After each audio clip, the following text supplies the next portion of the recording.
तमाम दर्शक मित्रों का हमारे YouTube मंच पर स्वागत है। असम सरकार के सहयोग से भारत जोड़ो न्याय यात्रा के वाहनों पर हमला किया गया। कांग्रेस ने शनिवार को आरोप लगाया कि असम के लखीमपुर में भारत जोड़ो न्याय यात्रा से जुड़े वाहनों में तोड़फोड़ की गई और उसके पोस्टरों को फाड़ा गया, जिसके लिए भारतीय जनता पार्टी तथा प्रदेश की उसकी सरकार जिम्मेदार है। मुख्य विपक्षी दल ने घटना से संबंधित कुछ वीडियो जारी करते हुए यह दावा भी किया कि यह हमला भाजपा सरकार के सहयोग से किया गया तथा यह मुख्यमंत्री हिमंत विश्व शर्मा और भाजपा की घबराहट को दिखाता है।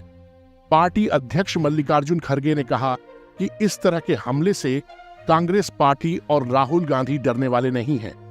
खड़गे ने एक्स पर पोस्ट किया, हम असम के लखीमपुर में भाजपा के गुंडों द्वारा भारत जोड़ो न्याय यात्रा के वाहनों पर हुए शर्मनाक हमले और कांग्रेस पार्टी के बैनर पोस्टर फाड़े जाने की कड़ी निंदा करते हैं।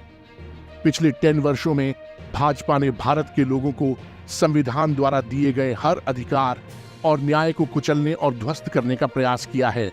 वह भाजपा लोकतंत्र का हरण करके उनकी आवाज दबाना चाहती है।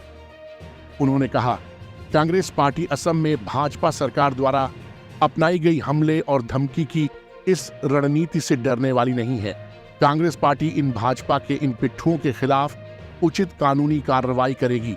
हमारी लड़ाई और राहुल गांधी की न्याय के प्रति प्रतिबद्धता अटूट है। कांग्रेस के संगठन महासचिव के सी वेणुगोपाल ने घटना से संबंधित वीडियो फुटेज साझा करते हुए एक्स पर पोस्ट किया। भारत जोड़ो न्याय यात्रा से सबसे भ्रष्ट मुख्यमंत्री हिमंत विश्व शर्मा कितने डरे हुए हैं? क्या इसका और सबूत चाहिए? देखो, उनके गुंडे कांग्रेस के पोस्टर फाड़ रहे हैं और वाहनों को तोड़ रहे हैं। यात्रा के भारी प्रभाव से वह इतना घबरा गए हैं कि वह किसी भी स्तर तक गिर सकते हैं। कांग्रेस के कोषाध्यक्ष अजय माकन ने नई दिल्ली में संवाददाताओं से कहा, भारत जोड़ो न्याय यात्रा को मिल रहे समर्थन से भाजपा और उसके नेता घबरा गए हैं। असम के लखीमपुर में जिस तरह से हमला किया गया, उससे पता चलता है कि भाजपा इस यात्रा को मिल रहे समर्थन से घबरा गई है। उन्होंने दावा किया कि मुख्यमंत्री हिमंत विश्व शर्मा घबराहट के कारण और भाजपा में अपनी वफादारी साबित करने के लिए इस तरह की हरकत पर उतर आए हैं। उन्होंने हमले की निंदा करते हुए कहा, राहुल गांधी और कांग्रेस इस तरह के हमलों से डरने और घबराने वाले नहीं हैं। यात्रा जारी रहेगी। माकन के अनुसार कांग्रेस ने असम में स्थानीय स्तर पर प्राथमिकी दर्ज कराई है। उन्होंने आरोप लगाया कि असम की भाजपा सरकार के सहयोग से हमला हुआ है। भारत जोड़ो न्याय यात्रा फिलहाल अरुणाचल प्रदेश में है और रविवार को फिर से असम में दाखिल होगी।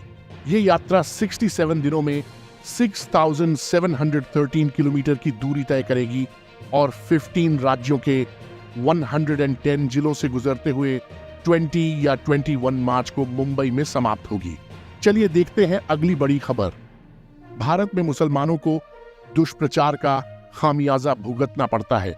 रिपोर्ट बूम लाइव द्वारा तथ्य जांच सर्वेक्षण के अनुसार भारत में मुसलमान सांप्रदायिक रूप से आरोपित दुष्प्रचार अभियानों का सबसे बड़ा लक्ष्य है।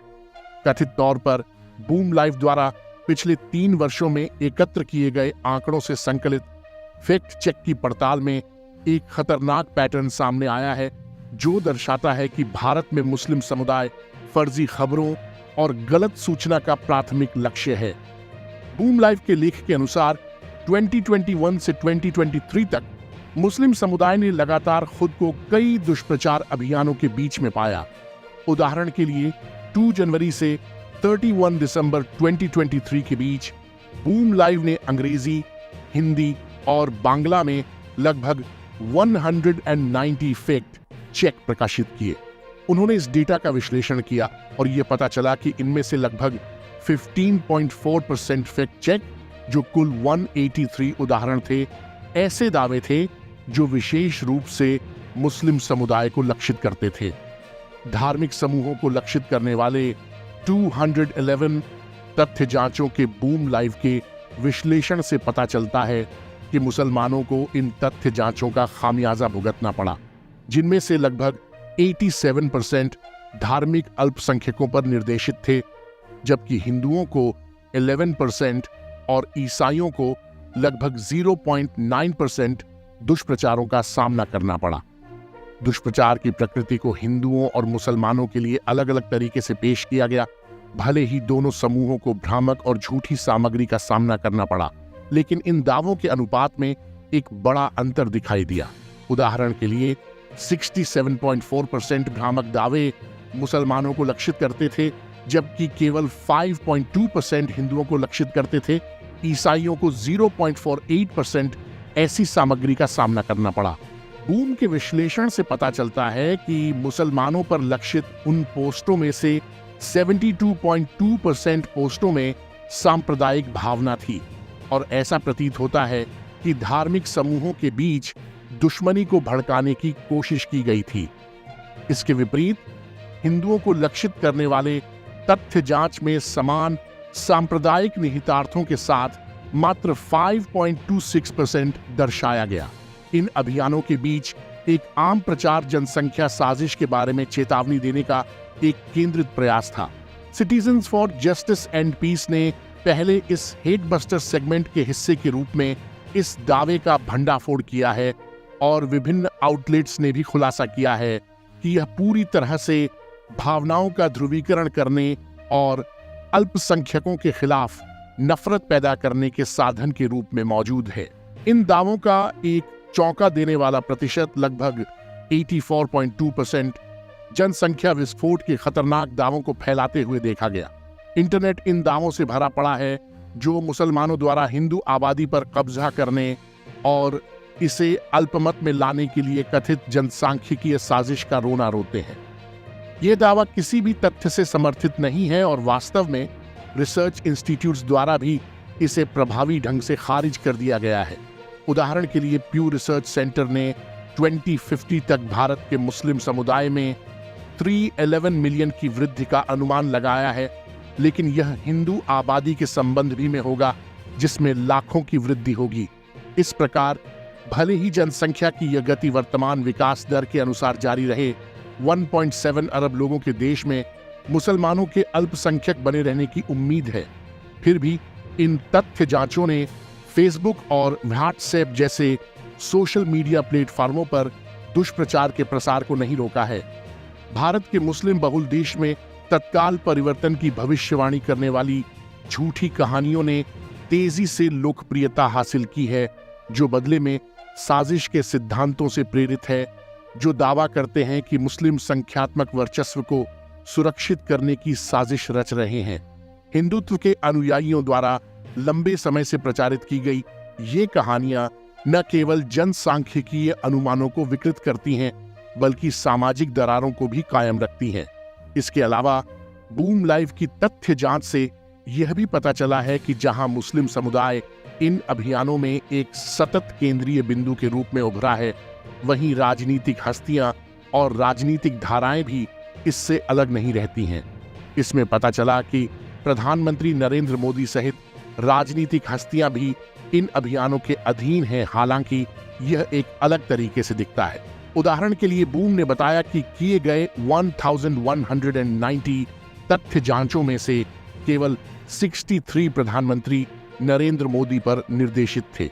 मुस्लिम समुदाय द्वारा सहन किए गए नकारात्मक चित्रण को लेकर मोदी ने कई झूठे दावे किए, जिन्हें उन्होंने सकारात्मक रूप में चित्रित किया।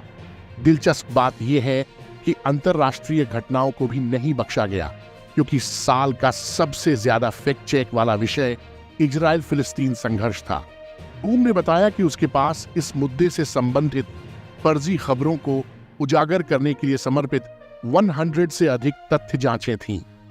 इसके अलावा घरेलू राजनीति के संदर्भ में राजनीतिक दलों के खिलाफ बदनामी भरे अभियानों के लिए काफी संख्या में तथ्य जांचें की गईं, जिसमें पाया गया कि भाजपा प्राथमिक लक्ष्य थी।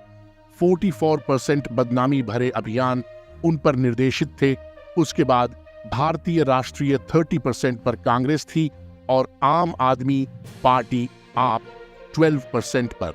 बूम लाइव ने 2023 के दौरान मुख्यधारा के मीडिया, समाचार वेबसाइटों और वायर एजेंसियों द्वारा झूठी या गलत रिपोर्ट की गई खबरों के 77 उदाहरणों की तथ्य जांच की। परिणाम आश्चर्यचकित करने वाले थे, क्योंकि ये पता चला कि मुख्यधारा के मीडिया आउटलेट जैसे कि न्यूज 18, टाइम्स नाउ और जी न्यूज आदि को मीडिया संबंधित दुष्प्रचार में प्रमुख योगदानकर्ताओं के रूप में पहचाना गया। इसके अलावा विश्लेषण से पता चला कि एशियन न्यूज इंटरनेशनल (एएनआई) इन एजेंसियों में सबसे आगे है। बूम लाइव की रिपोर्ट है कि उनके द्वारा रिपोर्ट की गई झूठी खबरों के लगभग 8 मामले थे।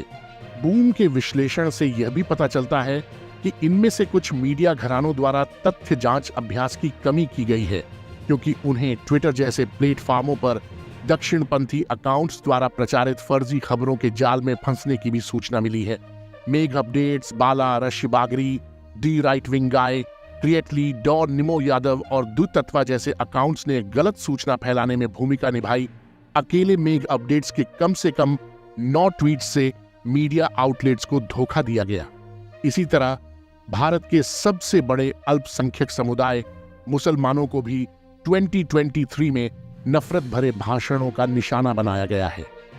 अल जजीरा के अनुसार 2023 की शुरुआती छमाही के दौरान मुसलमानों को नफरत भरे भाषण सभाओं में वृद्धि का सामना करना पड़ा। लेख में विवरण दिया गया है कि सभाओं में घृणास्पद भाषण की लगभग 255 घटनाएं दर्ज की गईं। इन उदाहरणों में कथित तौर पर मुस्लिम समुदाय को घृणास्पद भाषण के साथ साथ दुष्प्रचार का निशाना बनाया गया है। चलिए देखते हैं अगली बड़ी खबर। नीतीश का खास अब बीजेपी के साथ सियासी उठापटक के बीच जेडीयू को बड़ा झटका। लोकसभा चुनाव 2024 की उल्टी गिनती शुरू हो गई। इसके साथ ही सियासी कयासबाजी भी जारी है। कयासों के बीच बिहार बीजेपी ने नीतीश कुमार की जेडीयू को तगड़ा झटका दिया है।